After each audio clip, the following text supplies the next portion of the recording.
देवरिया लोग लंबे समय से हम लोग आते हैं और मैंने नगर आयुक्त जी हों या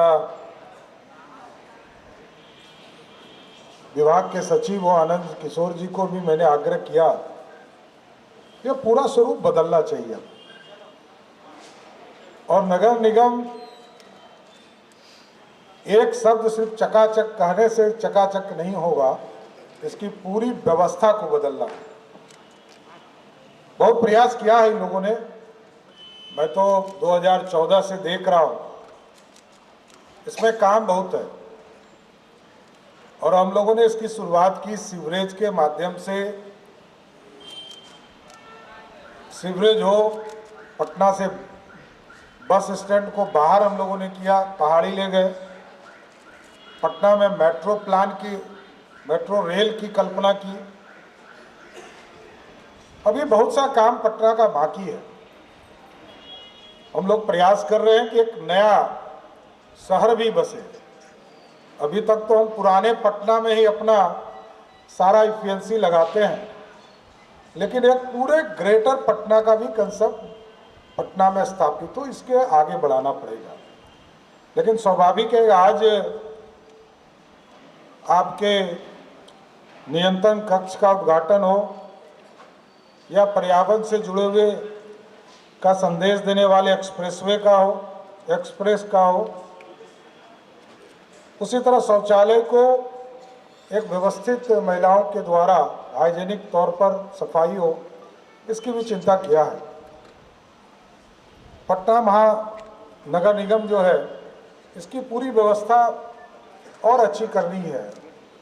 अभी इसकी शुरुआत हो रही है कि सीएनजी के माध्यम से पूरा कचरा प्रबंधन का काम, सॉलिड वेस्ट मैनेजमेंट की चिंता पूरे शहर की हो।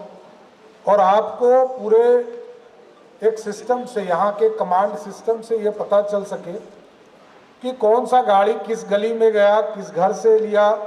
एक एक चीज़ों की व्यवस्था आपके मोबाइल तक भी उपलब्ध कराने का प्रयास ये लोग करेंगे। मैं यही चाहता भी हूँ कि पूरी तरह एक आदत बने हमारे में, क्योंकि हम 365 दिन में एक दिन, जिस दिन छठ पूजा होता है, तो बिहार जितना सुंदर एक दिन छठ की पूजा के दिन होता है, यदि 365 दिन ऐसी व्यवस्था हो जाए तो बिहार से ज़्यादा सुंदर और साफ सुथरा कोई जगह हो ही नहीं सकता। और आप समझिए कि ये जो पॉल्यूशन का लेवल है, लेकिन यदि लंदन में आधा घंटा चलेंगे तो जस उल्टा है, आप 2 घंटा भी चलेंगे आपको थकान नहीं होगा उसका, क्योंकि पॉल्यूशन का जो लेवल है वह 0.4% है और हमारे यहाँ लगभग 400 है। तो हमारे यहाँ बीमारी होने की आसानी से हम लोग तुरंत कैच कर सकते हैं। लेकिन पटना नगर निगम, इसलिए मैं कह रहा हूँ कि ये किसी भी सरकार के लिए चेहरा होता है। नगर विकास विभाग ही एक चेहरा है और चेहरे को और अच्छा बनाना है, सुंदर बनाना है। लगातार आप लोग प्रयास कर रहे हैं। मैं 1-2 सुझाव देकर, क्योंकि मेरे पॉलिटिकल चिंता ज़्यादा है, लेकिन नगर निगम को पूरी तरह व्यवस्थित करना है। 3 सेक्टर में जरूर काम कीजिए। एक, कंस्ट्रक्शन जो नए इलाके हैं उसको व्यवस्थित कीजिए। दूसरा है मेंटेनेंस की पॉलिसीज को ठीक करना होगा। कई सड़कें हमारी टूटी है और हम लोगों की चिंता होती है कि गली शहर में टूट जाते हैं, उसको कोई देखने वाला नहीं। या तो वार्ड काउंसलर को लोग रोज लगातार तंग करते हैं या माननीय विधायक सांसद को कहते हैं। एक पॉलिसी बनाई कि ये पूरी तरह व्यवस्थित रहे। देखिए, मैं 2014 में मंत्री था तो नगर निगम को 10 करोड़ रुपया भी नहीं आता था। आज तो 500-1000 करोड़ रुपया किसी राशि आपके पास प्राप्त हो रही है। क्या आशीष जी? तो व्यवस्था बदला है, हमको और अच्छा करना पड़ेगा। स्मार्ट सिटी के तौर पर भी हम काम कर रहे हैं। तो हमको रेवेन्यू सेक्टर, मेंटेनेंस सेक्टर और कंस्ट्रक्शन सेक्टर, रेवेन्यू इसलिए जरूरत है क्योंकि लॉन्ग टाइम यदि आपको पैसा नहीं आएगा तो आपको सरकार की तरफ देखना पड़ेगा कि सरकार पैसा 6 फाइनेंस से 15 फाइनेंस से मोदी जी की सरकार देगी, राज्य सरकार नीतीश जी की सरकार देगी। लेकिन यदि अपने संसाधन से आपने क्रिएट कर लिया तो आपकी पूरी व्यवस्था खड़ा हो जाए। और मैं दो चार सुझाव देकर अपनी बात को विराम दूंगा। एक लोग देखने आते हैं, यहीं पर जो यंग पीढ़ी है उसको देखने का जगह है, और तो म्यूजियम है, बुद्धा स्मृति पार्क है, लेकिन ये पूरी तरह मार्केट है। सरकार के स्तर पर हम लोगों ने क्रिएट किया है, इसको कुछ और व्यवस्था अच्छी करनी चाहिए। जैसे पूरा मौर्या कॉम्प्लेक्स को सेंट्रलाइज एसी की कल्पना की, ये मैं 10 साल से कह रहा हूं नगर निगम को, इसको करना चाहिए। और रेवेन्यू यहीं से आना है, पैसा तो सरकार को नगर निगम सरकार ही जनरेट कर सकती है। और पटना दूसरा कि न्यू पटना बसाना पड़ेगा, कोई उपाय नहीं। सीवरेज का काम हम लोगों ने लगभग शहरों में कर लिया है, क्योंकि अधूरे कार्य हैं, तो कई जगह टूटे हुए भी हैं, उसको ठीक भी करना है।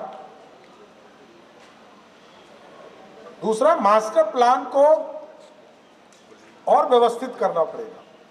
कहाँ अशोक भवन सब जगह बन गया, ऐसे तो यहाँ बड़ा कन्वेंशन हॉल है, यहाँ भी बनना है, उसको भी व्यवस्थित कीजिए।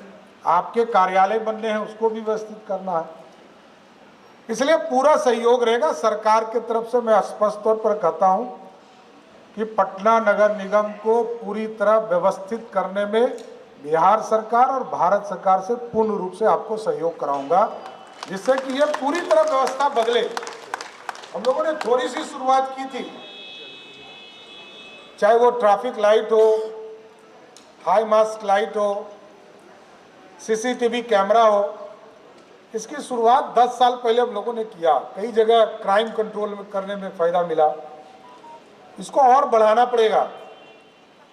एक एक वार्ड को चिन्हित कीजिए, जो मुख्य सड़क है, कानून का राज स्थापित करना हो, आपके लोगों की सुरक्षा करना हो, तो सीसीटीवी कैमरा गली गली में पहुंचाना पड़ेगा, कोई दूसरा उपाय नहीं है। महिलाओं की सुरक्षा, आम लोगों की सुरक्षा, और यह पूरा मैकेनिज्म बनाना पड़ेगा। और क्योंकि सबको अच्छा लगता है कि कचरा जो है सरकार उठावे, हमको कुछ नहीं देना पड़े, लेकिन ये आदत भी डालना पड़ेगा, इसको रेवेन्यू जनरेट करना पड़ेगा। देखिए, सॉलिड वेस्ट मैनेजमेंट सिर्फ एक तरफ से नहीं चल सकता।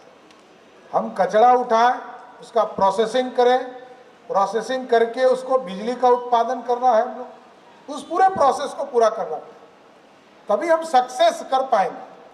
नहीं तो अधूरा ही सपना रहता है। कोई नगर निगम इसलिए प्रॉफिट में नहीं आता, तो जब तक अपनी कमजोरी को ताकत नहीं बनाएंगे, और कमजोरी है हमारा कचरा, शहर के अंदर जो कचरे हैं इसको व्यवस्थित करना। इसलिए आज पटना नगर निगम के इस कार्यक्रम में आने का मौका मिला। मैं आदरणीय सीता साहू जी को और रश्मि चंद्रवंशी जी को विशेष तौर पर धन्यवाद देता हूं।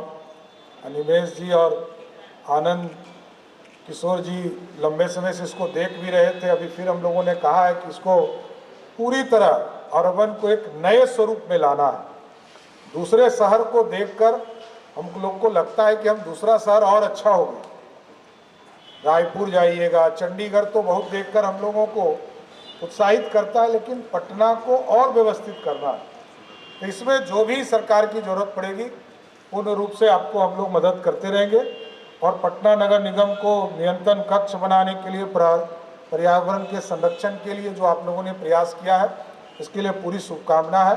आगे और अच्छा पटना नगर निगम करे। बहुत बहुत धन्यवाद। तो आपने सुना कि सम्राट चौधरी ने क्या कुछ बताया है पटना को आगे बढ़ाने के लिए, पटना को स्वच्छ बनाने के लिए और पटना को स्मार्ट सिटी बनाने के लिए उन्होंने क्या कुछ पहल किया है, किस तरीके से ये आगे बढ़ने वाले हैं, सब कुछ बताया इन्होंने। ऐसी ही तमाम खबरों के लिए बने रहिए हमारे साथ और देखते रहिए बिहार संवाददाता। धन्यवाद।